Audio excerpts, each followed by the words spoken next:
Magandang umaga mga ka-eats. Welcome sa day 4 ng aking Hong Kong series. Sana na-enjoy ninyo at may natutunan kayo so far sa day 1, yung mga arrival guide natin, tapos yung sa TST na hotel, at yung iba pa namin ginawa, yung water taxi experience. Tapos yung pangalawang araw naman, a whole day in Disneyland, tapos may mga tips and tricks tayo. And yung day 3, medyo mas chill lang. So, nag-breakfast tayo sa Disney Explorers Lodge, nag-cafe ng konti, tapos syempre, Victoria Peak. Ako, panalo yan. Huwag niyong mamimiss yan, lalo na kapag first time nyo sa Hong Kong. Mga ka-eats, now day 4, medyo mas chill lang tayo kasi pagod na ang mga titos of Manila. So, tayo ay kakain muna ng breakfast sa isang congee shop na just around the corner lang from our hotel na Hotel 118 na pwede nyong mabook via Agoda. So nakakatuwa kasi parang yung hotel, very ano lang siya, petite, maliit yung room pero good for 2 naman talaga yung kwarto. And pag mga ganitong times talaga parang mas nami-miss ko yung family ko kasi syempre pag family talaga, pag nagtitrip talaga kami as a family talaga, so medyo mahirap matulog, tapos nami-miss ko yung mga kaguluhan ng mga bata at syempre si Mommy B, mas nami-miss ko. Pero syempre, kailangan natin kumayod at mag-travel din talaga at magtrabaho at para may madi-dish out tayong content din na para makatulong sa inyo. At syempre, yung memories ko rin, no? So, pero soon, babalik din kami ng Hong Kong at meron din kaming family trip. After this, kami ay magbi-beach din, mga ka-eats. Kaya don't forget to like, comment, and subscribe to our channel para mas marami pa kayong mapanood. Tapos gamitin yung mga codes namin sa inyong mga travels para maka-discount kayo. Extrang pangkain na rin yan at panggala. Kaya tara, simulan natin ang day 4 dito sa Hong Kong. Let's go! Ang ganda, para medyo British colonial era. Mga wala pang 5 minutes. Nandito na yung order. Obi, biglang may Gundam dito sa harbor. Ang pinaka-original, syempre, si Mr. Jet Li. Legit talaga. Mag-15,000 steps na kami.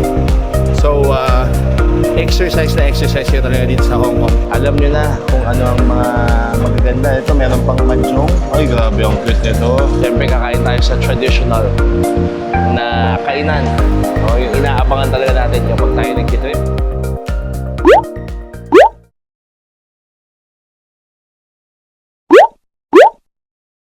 Ito ata yung mga kaits, sasabi liliko lang, tapos mga 30 meters, Sankey Congee Shop. So makikita nyo yung menu nila, wala talagang English, talagang local na local. Tapos nagbibenta rin ata sila ng soy milk, mga youtiao or bicho-bicho sa atin, tapos iba pang mga fried bread. Tapos may sila dito mukhang puto. Tapos mukhang gagamitin namin ni Boss Myron yung Google Translate dito sa pagbili sa Sankey. Yung price range naman ng kanilang mga pagkain para mga hanggang $51 lang max. Tapos mga 30 plus or mayroon pala silang $16 na pinakamura dito mga ka-eats. Subukan natin itong Sankey just around the corner from Hotel 118. Meron naman pala silang English menu. Buti lang, tinulungan kami nung katabi namin. So ito yung kanilang English menu. Pakipost na lang kung gusto nyo makita. Kulay pa siya. Tapos ang tawag nila sa bicho-bicho, Twisted Crawler. Ito, rice noodle, drinks. Hindi tayo nag-order ng drinks. Mamaya na lang sa tapos ay, ito yung corned beef. Mga foil. Tapos sharing tayo sa peso. Kaya chill lang tayo konti. Ang tayo masakit. Ganun talang kaliit yung restaurant mga kids. Super mo pa siya yun. Ito naman si Boss Myron. Yung menu nila na Chinese. O pinapagawa sila English yung pink menu. Nandito na yung in-order ko na chicken and abalone congee. Kita nyo naman yung abalone. Tapos nandito yung chicken. Mukhang masarap to. Tapos ito yung ating chong fan na may fried bicho-bicho or may ang tawag nila fried crawlers. Ako, panalo to mga kids. Amoy pa lang, pang winner na. Dumating na rin yung ating shrimp chong fan. Ano yung another one? Regular congee. Minced pork, chong fan, shrimp chong fan, fried crawlers chong fan at abalone and chicken dito sa San Kay Konji. Malapit lang sa Hotel 118 dito sa Causeway Bay. Medyo childhood memories tong Hindi naman sa tumira ko dito pa. Pero paborito ko to nung bata ako. Yung mga konji talagang sarap na sarap ako. Nag-redeem solution. Nag-pwede ko ng konji at pinashare ko siya with my family and kasi malalaki yung serving. Tapos masarap talaga. Kaya very comforting. Lalo na kapag kami medyo may lock lahat, ganyan. Feeling good, feeling alert. Mas masarap mag-konji. Sabi mo.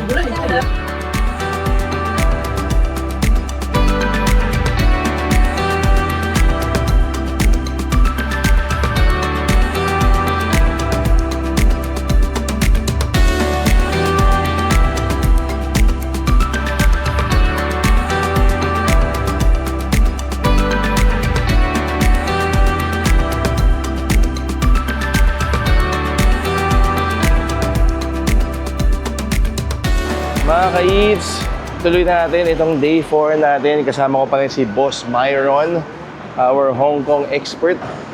So ngayong araw, si Ian ay nagpapahinga muna sa hotel kasi nagkalagnat siya. Ang gagawin natin ngayon ay kakain kami sa Yacht Lock. So magta-tram lang kami ulit. Mga ilang stops away lang naman ng Yacht Lock na malapit na stop sa Pedder Street. Sasakay kami dito banda ulit sa 38W. So, ginugel maps lang namin to ulit. No?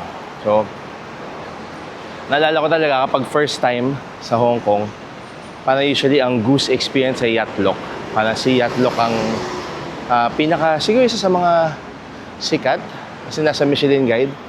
Tapos very touristy siya at medyo mahaba-haba rin yung pila. At kilala siya sa masarap na roasted meats, lalo na yung roasted goose. So kaya, tatry natin, papakita natin sa inyo. Tapos mamaya mag-iikot-ikot na kami ni Myron sa may TST area banda para mapakita pa sa inyo yung mga first-timer spot at syempre yung mga pwede nyong kainan kapag kayo ay nag-ikot-ikot doon. Tara, samahan nyo kami. Let's go! Dito kami sa stop na ito sasakay sa Lowly Street, 38W. Pero mamaya na kami sasakay kasi walang upuan tong unang to. Mga kaits, sakasakay na kami ni Myron. Si Myron sa baba siya kasi mahirapan siya umakyat. Pero from Longli Station, pupunta kami hanggang 70W, papuntang Pedder Street. Tapos mga 5 to 6 minutes walk na lang yun. Punta na kami ng Yacht Lock. So ito yung upuan sa taas. So dito kita nyo. Ayan o, ang ganda, diba? So parang very comfy to. Parang ito yung parang pinaka-jeep nila. So, ang memory namin ito nila, Bianca, nag-try kami before. Yung Ding Ding Tram Tours na tramoramic yung tawag. Tapos, ang maganda doon, pag tinur nyo, after mag-tour, bibigyan kayo ng golden ticket. Tapos, makakakuha kayo ng only for 2 days na pass na makakasakay kayo sa mga tram. So, pwede nyo i-check yun. At pwede nyo ma-experience kasi maganda rin. Tapos, meron pa silang mga giveaway na nakakatuwa.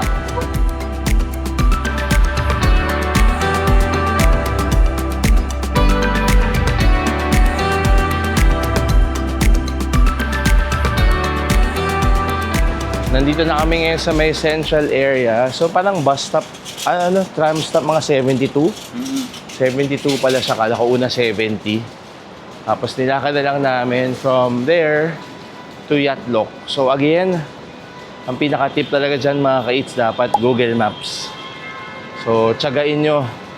Tapos yung parang radar na yun, itapat-tapat nyo lang kung saan direction kayo para malaman nyo kung maliligaw ba kayo o hindi. Kasi syempre, kung salungat sa direction na pupuntahan ninyo yung radar or kung saan kayo pupunta, tapos yung radar pakabila, maliligaw talaga kayo. Dapat sundan ninyo yung radar. So, ito yung central area. Marami rin dito mga stores.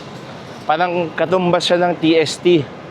So ito yung parang TST ng Hong Kong Island. Si TST kasi nasa Kowloon side.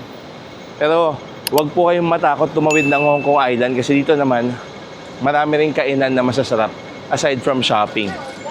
Medyo alalay lang kayo kung may stroller or may kasama tayong senior citizens kasi ang medyo con ng Hong Kong Island, mas marami siyang pataas baba, lalo na dito sa may central area. Kaya buti lang medyo matibay-tibay na to si Myron ngayon. Mas lumakas daw siya, kinakaya na. Ang pag-akyat baba dito sa Hong Kong, Hong Kong is the key lang naman pala. Pag nakarating kayo, kanan ng Stanley Street, dito may Five Guys, may Fairwood. Tapos dito meron yung sikat na roast goose. Ay hindi, sa Wellington pa rin. Dito may sikat na dim sum place na medyo sosyalin talaga yung itsura. Yung kulay green na signage na yon, nakalimutan ko na, Look You ata ang pangalan nung dim sum place na yon. Nakakain na kami nun dati nung si Billy pa lang yung anak namin. Masarap siya, hindi rin masyado intimidating pero more on the pricier side lang. Tapos after ilang meters na ata, makakarating na natin tong si Yatlok, mga kaits. Ito siya, si Look You Tea House. Sobrang okay dyan. As in, okay yung mga food. Tapos yung dim sum nila, masarap talaga. Tapos parang ma-experience nyo medyo social lang konti yung dim sum. Hi! Yatlok!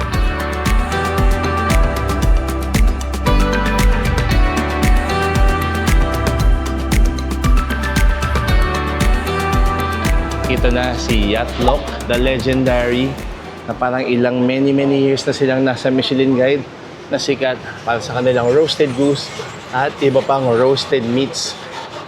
Ito yung kanilang price range. Pakiposa lang, gusto makita. Tapos, nasa Michelin Guide sila. Tapos, Michelin star pala to, hindi lang basta-basta Michelin Bib Gourmand. Kasi ito yung mga set meals na meron sila. Ito, mas clear pa. Okay, tapos sikat talaga sila sa roast goose. Masarap dito mga kait. Ayun yung mga Michelin Awards sila. Ilang many years na silang may 1 Michelin star dahil sa kanilang nagsasarapang roasted meats, lalo na roasted goose talaga. Masarap din. Maganda yung timing namin mga kaits. Mga 11:30 pa lang, pero hindi pa siya masyadong puno. Kaya nakaupo kami kagad. Si Myron, in-order na natin ng roasted goose rice, 79. Ako naman, crispy pork and roast goose, 79. Tapos nag-order kami ng cold milk tea for him. Tapos ako, iced lemon tea naman. So, sikat talaga siya sa mga turista at sa mga locals. Tapos talagang mga wala pang 5 minutes. Nandito na yung order. Ang galing. So, ito na. 79 HKD para dito sa roasted goose at crispy pork. Tapos ito na yung iced lemon tea. Parang 24 ata ito mga kaits. So, ito na ang ating lunch for today. Kain tayo mga kaits.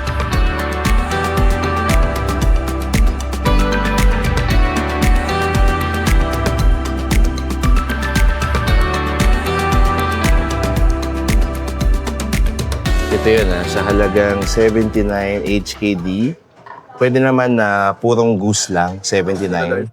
Tapos ito half-half. Goose and itong lechon makawan tawag sa atin ito. Tapos ito iced lemon. Ito yung crispy pork. Kaya natin crispy talaga. Wow. Medyo siya. Yung tamis ng pork, yung alat ng timpla. Tapos ang lutong ng balat. This guys, kahit mo kahit pang folder okay.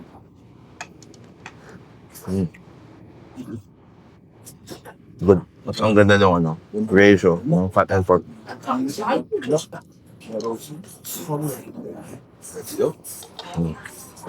Balat muna balat. Yung kapal pa ng balat. Kahit kanin niya dito masarap.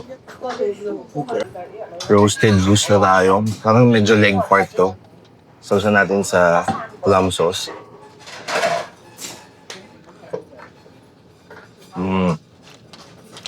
Yung plum sauce niya, hindi ko homemade. Kasi hindi siya as lapot. Pwede na dun yung tamis at asim. Ang gusto talaga. Buti nga medyo malaman. Tapos crispy pa yung balat. Kapag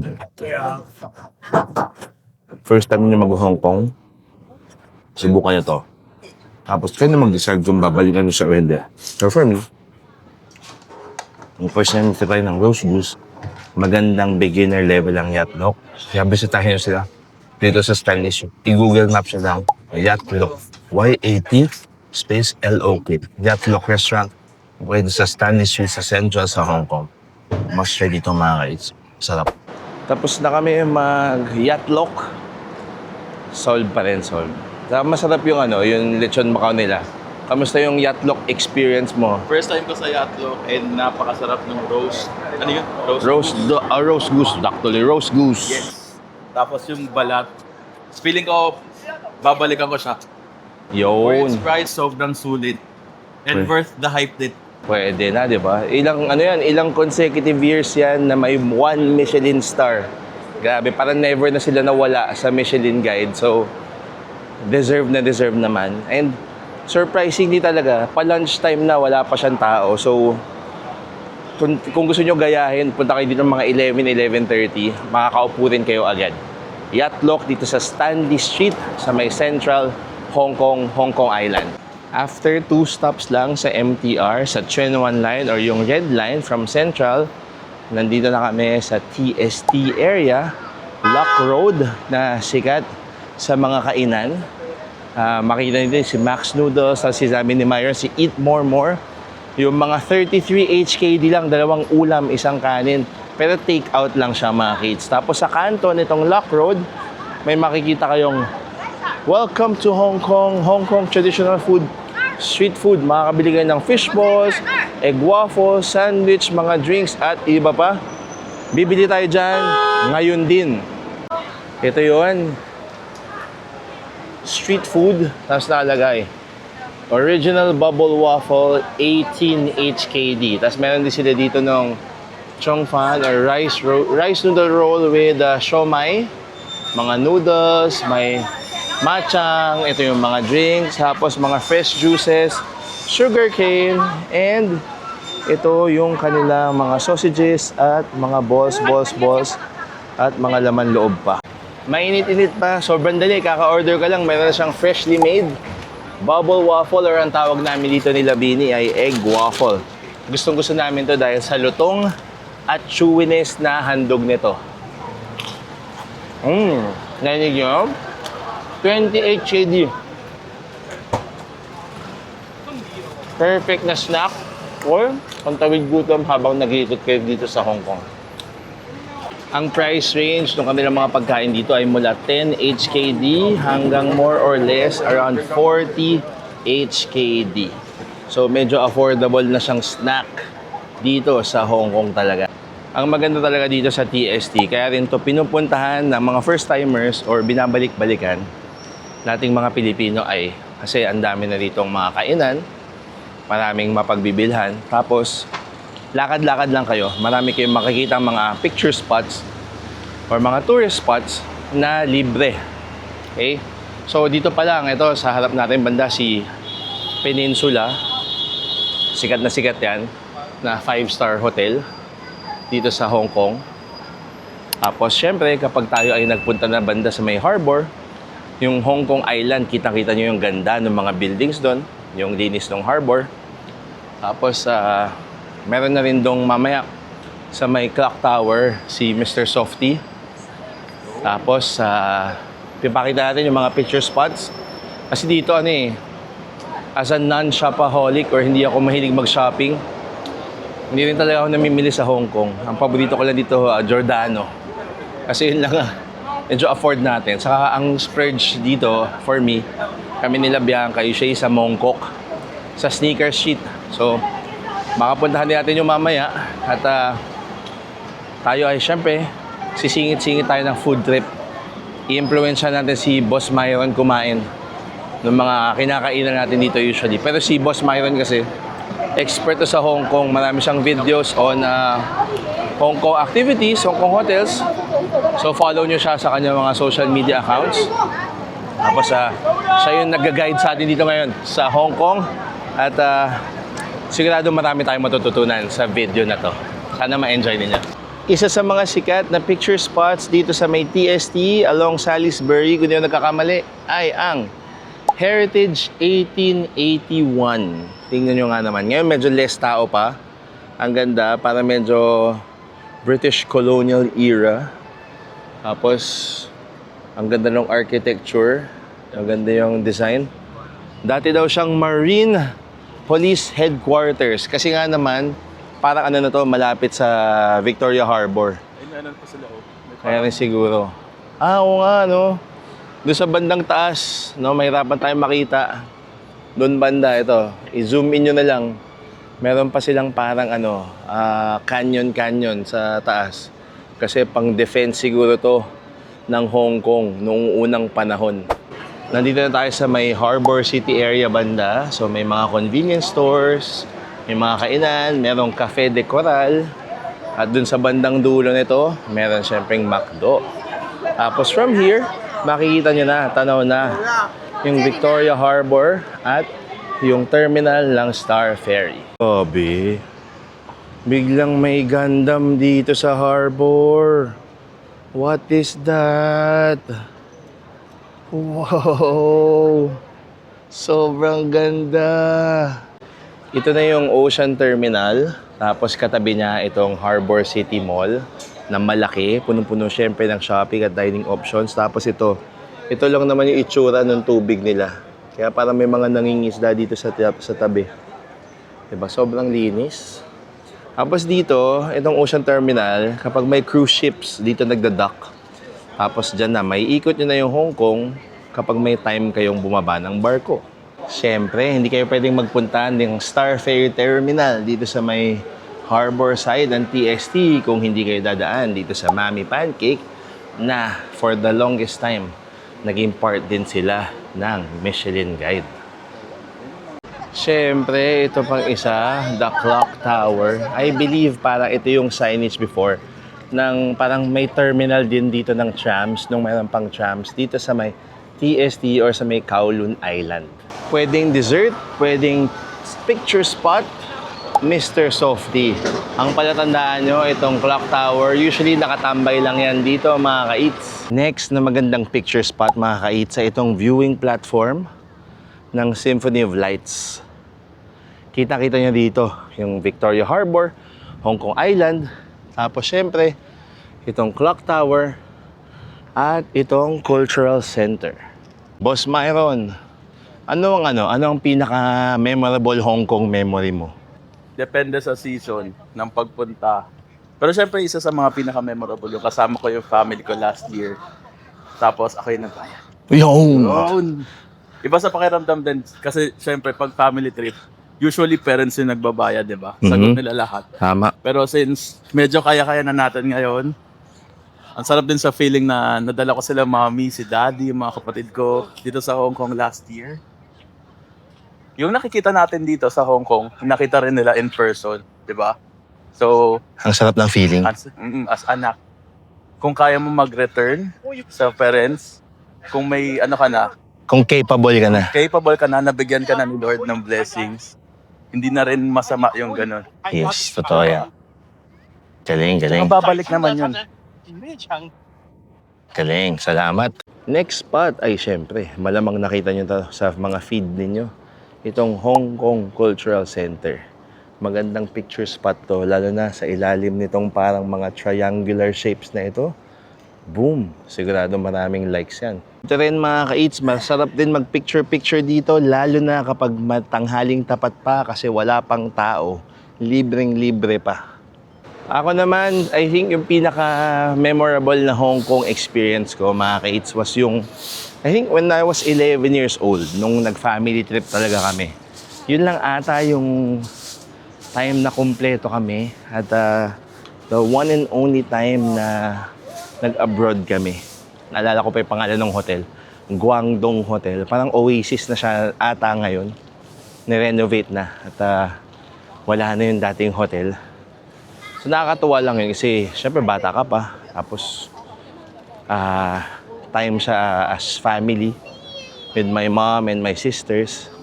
Tandaan ko pa noon na parang naligaw yung dalawa kong ate. Nag-taxi pa sila pero around the corner lang pala yung hotel. So ako kasama ko yung nanay ko. Hindi kami naligaw kasi medyo natandaan ko kung saan yung mga daan at 11 years old na.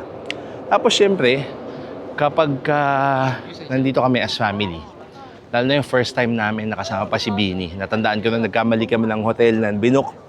Kala namin sa Lock Road, yung pala, yung hotel na yun nasa Mirador Mansions. Yung parang Malachungking.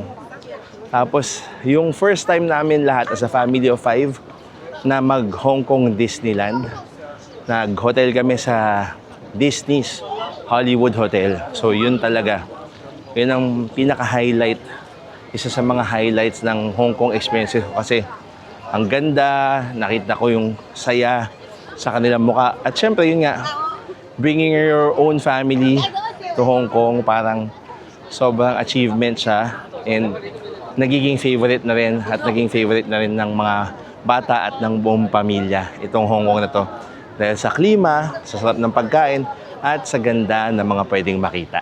Nandito na kami ngayon sa Avenue of Stars. Nandito pa rin siya along Victoria or TST Promenade. Tapos, kaya siya tinawag na Avenue of Stars kasi dito nyo makikita yung mga handprint ng mga sikat na celebrities dito sa Hong Kong. Tulad nito. Diba? Si Miss Sandra Ang Kuan Yue. O, diba? Nakalagay pa kung anong klase or kung paano siya sumikat. Mamaya, hanapin natin syempre, si Idol, Jackie Chan. Sa dulo nito, si Bruce Lee, si Chow Yun-fat nandito rin, at si Sammo Hung. Tara mga ka-eats, let's go! Sobrang daming mga tao dito kasi isa siyang magandang gawing activity kapag dito kayo nasa Hong Kong kayo o nasa TST area. Kasi nga naman kung kilala nyo or kung familiar kayo sa mga stars or celebrities na to di ba? Ang ganda. Pwede nyo silang maka-holding handprint. Ang pinaka-original, syempre, si Mr. Jet Li. Legit talaga. Grabe. Dito, tapat na tapat Kung gusto ninyong makita yung handprints at buhay-buhay ni Jackie Chan, the actor and director na sikat, tapat lang siya mismo, halos ng K11 Musea. At sa mga kaidaran ko, syempre kilala niyo yung sidekick ni Jackie Chan, si Sammo Hung. Ang kulit kasi magkatabi lang talaga sila. Sa dulo ng Avenue of Stars, kapag natagpuan nyo yung Starbucks, syempre, the legendary. Sino pa nga ba ang icon ng mga Chinese stars? Si Bruce Lee. May sariling statwa. Sobrang saya ko na kanina pagdating namin. Sabi ko, uy, walang tao, chill lang. Si Bruce Lee. Ay, grabe. Walang pila-pila. Siningitan na nila kami lahat. As in, intense. Yung picture ko tuloy, madalian lang. Pero libre to, kaya wala. For them, free for all, mga ka-eats. Next na picture spot, nako. Akyat lang kayo sa 6th floor ng K11 Musea. Pwedeng escalator, pwedeng elevator. Pero kung gusto niyo yung medyo scenic, escalator syempre. Pero kung gusto niyo agad-agad, sa kanya yung elevator, tapos makikita niyo itong viewing deck na ito. Parang naka-frame na talaga yung perfection ng harbor at Hong Kong Island side. Sobrang ganda. Ito na yung harap ng K11 Musea. Tapos ito yung pinagstayan ko before, yung Kimpton TST. Pwede yung book niya sa Agoda, Eats Agoda. Tapos Sheraton, dun banda YMCA, saka yung sikat na Peninsula. Tapos ito na yung side kung saan merong yung Legoland Discovery Center, Regent Hotel, tapos Hong Kong Museum of Art. Papakita ko sa inyo yung entrance ng Legoland Discovery Center dito sa Hong Kong. Siyempre ang catch dito, dapat talaga may kasama kayong bata, pamangkin, anak, apo, pwede. Pero pag kayo lang mag-isa, adults lang, hindi pwede. So ito siya. Maganda siya, para siyang malaking play area na punong-puno ng Lego, tapos may mga display diorama made from Lego, may a couple of rides din. May parang show din na pwedeng mapanood na nakakatuwa. Na-try namin to before. Binook namin yan online, syempre alam nyo na, kung sa Klook, Eats Klook, sa Agoda, Agoda Eats. Tapos meron din ito sa Osaka, kung yun nagkakamali. Kasi never pa kami nakapag-Legoland, pero kung kayo hindi pa kayo nakapag-Legoland tapos gusto nyo mag-try ng ganito, at least makapasok man lang kayo dito sa Legoland Discovery Center, dito sa may K11 Musea.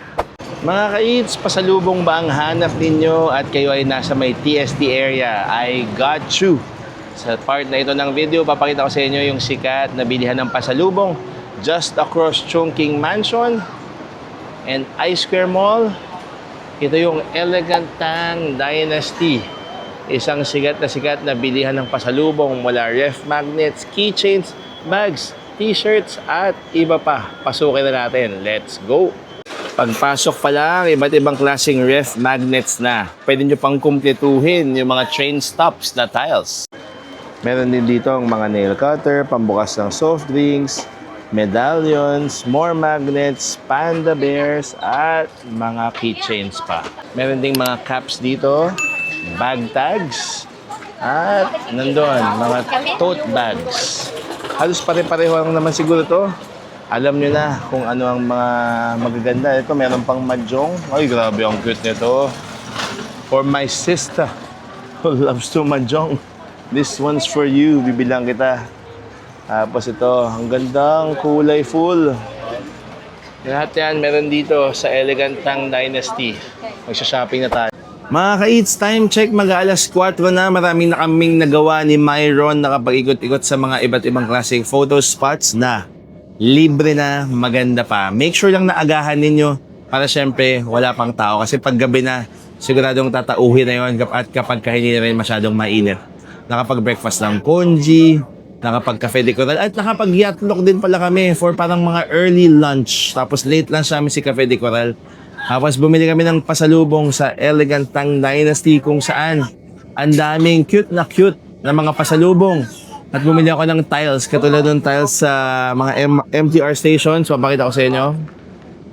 Bumili akong pasalubong for the family. Tapos ano siya, yung mga lugar na nastayan na namin before. So, ang cute.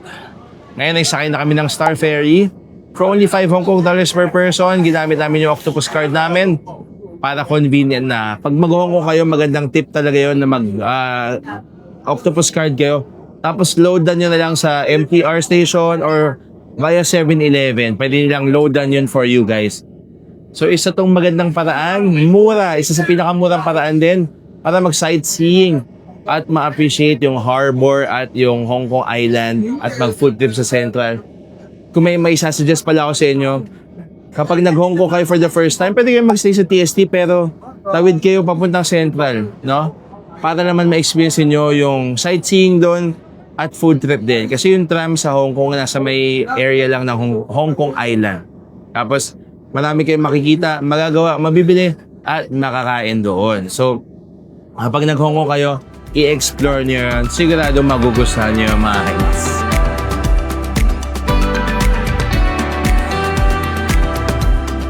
Ito yung itsura ng Star Ferry. Maluwag naman siya kahit maraming tao. Halos puno to kanina. Tapos ito, makita nyo yung view from Hong Kong, ng Hong Kong Island. Para nasa may Wan Chai na tayo banda, mga ka-eats. Kasi yung sinakyan namin ay to Wan Chai. Kapag Central naman syempre, to Central lang inyong sasakyan. Nandito na kami sa Wan Chai side ng harbor. More specifically, nandito na kami according to the map. Tapos tanaw na natin yung TST Pier or Waterfront. At syempre, itong sinakyan natin na Star Ferry. For only 5 Hong Kong dollars. Hello, Wan Chai. From here, we will make our way back sa hotel namin. Bibigay namin ng gamot si Hey Ian C. Tapos siguro pahinga na rin kasi bukas ako ay babalik na. Sila magsistay pa ng a few more days. Ako babalik na ng Manila. Tapos Boracay naman ang ating next adventure.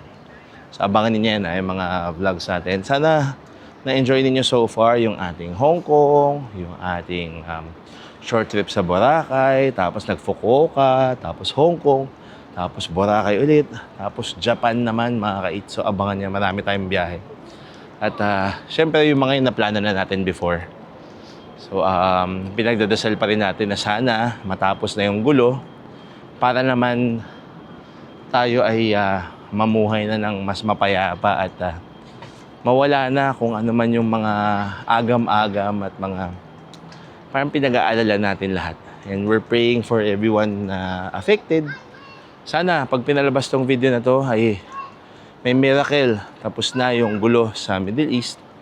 At sana yung mga kababayan natin at saka yung mga naapektuhan, sana sila ay safe At sana talaga matapos na yung gulo. So, from here, balik tayo sa hotel. And then mamaya siguro, tiyati kung magdi-dinner tayo sa labas. At kung mapapakita natin sa inyo lahat. Mga ka-eats, nakaraos din at nakarating din. So, parang papunta. So, parang pa west is Laoling or Laoking.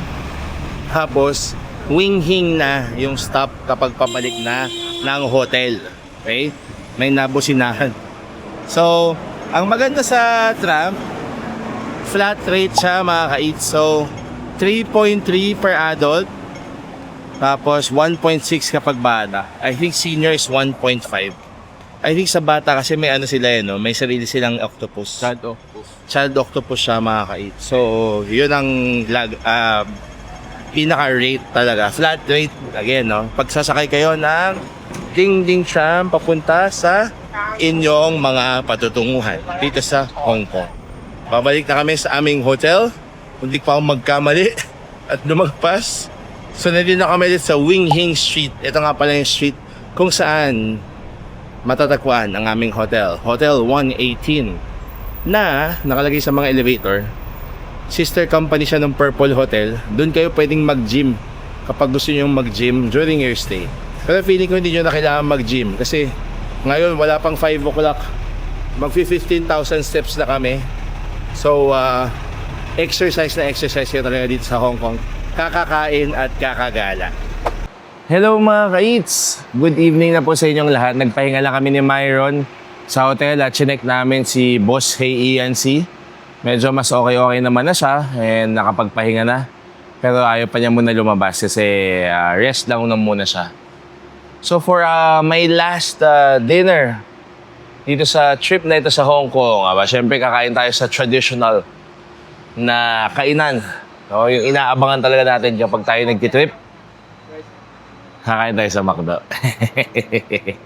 So meron kasing mga ano dito, mga items na wala naman sa atin at kaya tayo nagmamakdo kasi para ma-experience naman natin yun at syempre yung quality rin kasi medyo iba rin talaga minsan tapos yun nga yung menu at syempre yung overall experience. So sana mga ka-eats na nagustuhan ninyo pala yung mga vlogs natin from days 1, 2, 3 and then syempre this is our last day.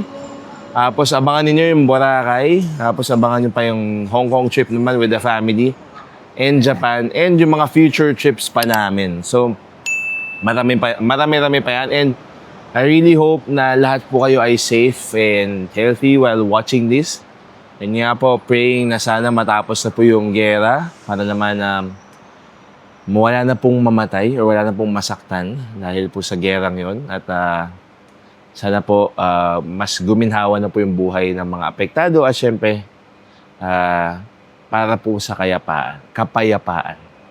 Maraming salamat mga ka-eats. Pasok na tayo sa McDo at kain na tayo kasi medyo gutom na kami ni Myron. Let's go!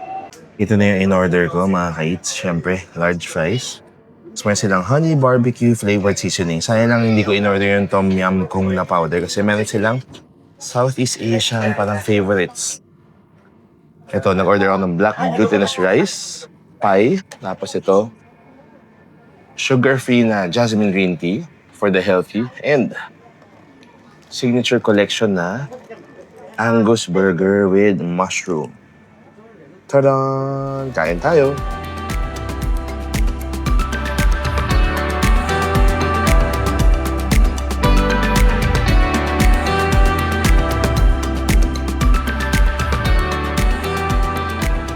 Mga ka-eats, ito yung aking Angus burger sa signature collection. Para meron siyang truffle mayo at mushrooms. Tapos yung Kaiser bun niya, medyo kakaiba. Tapos parang dalawang klaseng cheese. American at parang Swiss cheese yun nila nagkakamali. Tapos mas makapal yung patty. Wala tayo nan. Tapos ito, yung ating honey barbecue fries at jasmine green tea na no sugar. So total ko is 71 Hong Kong dollars. Busog naman to. And happy na ito yung last dinner ko of our trip. Maraming salamat kay Myron at kay Ian. Maganda yung yung first trip namin. Baka pwedeng manawagan sa mga misis namin ni Ian na baka meron pa ulit trip next time. Tapos, pag may Hong Kong trip kayo next time, or anywhere, no, panoorin yung mga vlogs namin para makatulong sa inyo. And syempre, huwag nyo kalimutan gamit yung mga codes namin. So, malaking tulong talaga siya. Kami ginagamit namin yung mga codes talaga. Minsan 2,000, 3,000, and yun yung sabi ni Mayon sa mga vlogs niya. Up to 5,900 or almost $100 yung discount kapag ginamit nyo yung Agoda codes namin sa hotel. So, excuse me po. Malaking bawas yun. So, panoorin nyo pa, abangan nyo yung mga susunod na vlogs namin at maraming salamat sa pagsubaybay sa Hong Kong trip na ito. Abangan nyo yung mga susunod na adventures namin. Maraming salamat sa panonood. Don't forget to like, comment, and subscribe to our channel. Until our next Kain at Gala. Bye-bye!